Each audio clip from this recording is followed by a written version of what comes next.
And they're off. Describe a first date you have been on. Hey. My start is dry. Go back in the day. Describe a first date. How descriptive do you want us to get? So, okay, I guess this is like a first date. I met her at a hotel.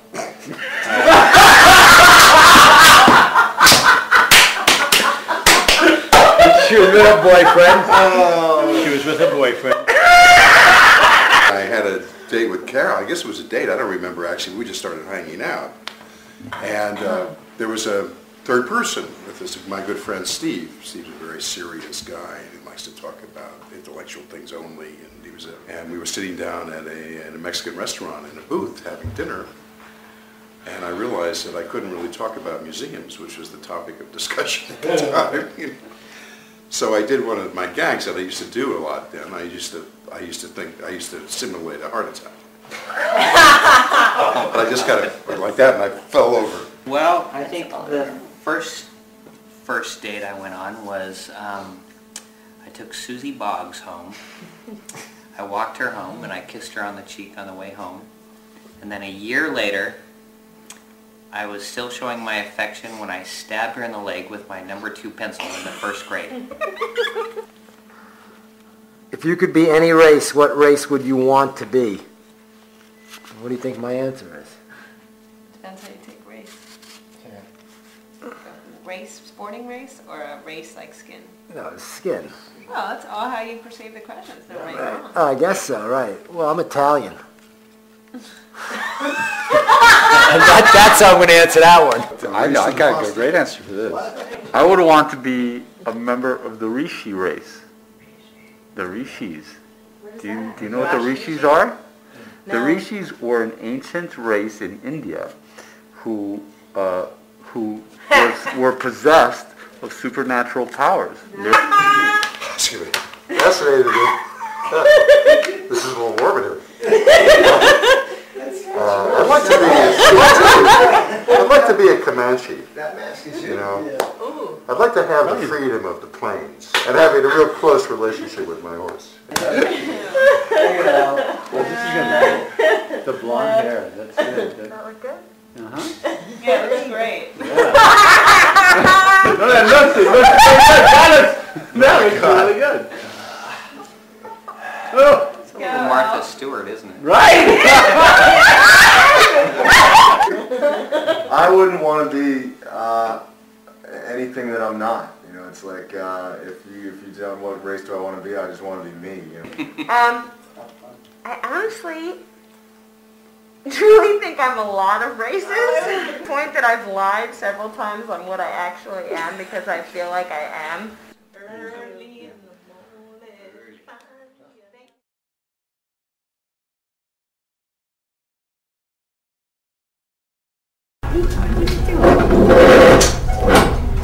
Green. Is that this one? That one. Green number 3.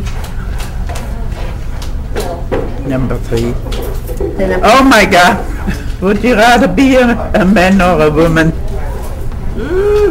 Well, A woman. what more? A woman. Yeah. I stay what I am. I'm next. What do you do? Most certainly, I'd rather be a woman as I am, with improvements. Well, I have to say which one I prefer to be. And why.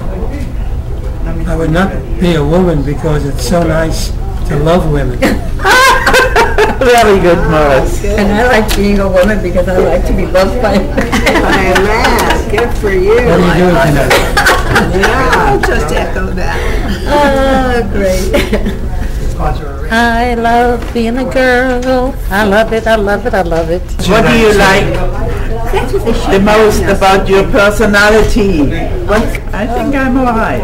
I think so too. Yay! Hey, smile. What do you like about your personality? Yeah, my smile. Yeah, it's very pretty. And yours? I like the fact that I like my jokes. Yes.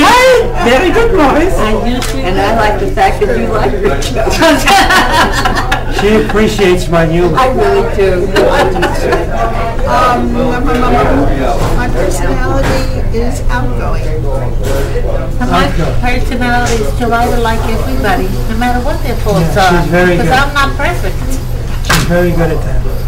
What is one of the meanest things anyone ever did to you? I'm going to change that. What is one of the meanest things you did to somebody else? And what did that somebody else do? And this is a true story. I've told this to various people. Keep it short. And they actually, I was about 21 years old. And there was a double-sided bench. You know what I mean? You could sit on either side. So I was sitting on this side. It's a true story. And on the other side was a young man and a girl. So he got up and went to get a couple of frankfurters. I got up and I went to sit with the young lady. And we talked for a few minutes, and then we both left. And that's the young woman whom I married. Really? You met her in a playground. So it was mean to him, but she was my wife for 63 years. Wow! That's why I'm here now. Love at first sight. Because she died and I moved up to Manhattan. 63 good years. I was tired, it was a hot day, and I pulled up because a car had left and somebody pulled right in and took the parking space. I went over to him and I said, I don't think your mother would be proud of you. Didn't give me the space back. The meanest thing that happened to me, I was in 8th term high school at James Monroe, and Mr. Rubin was the teacher, and he says, help me with some books in the closet. And I'm being very naive and innocent, and I said, sure. I walk in and he goes like this, and I says, stop that, I'm going to get you fired. And I left the classroom. I never went back to his classroom. That was mean. Truthfully, when you hear the expression, it's your fault, I said, what did I do to make him do that to me? I kept thinking it was my fault. But I was a cute kid. Afterwards, I appreciated why he did it, because he thought I was a cute kid. But it didn't go any further than that. It didn't go further than that. It was. I was highly mortified. Yeah, look what this game has done. There was a young girl there that I used to play with all the time. Really? I was maybe about 7, 8 years old. She had this ball that I really liked, and I asked her if I could just play with it. Could I just bounce it? And I did, and I bounced it all the way to my house, and I gave it back to her. And I heard her yelling, but I wanted that ball. So badly.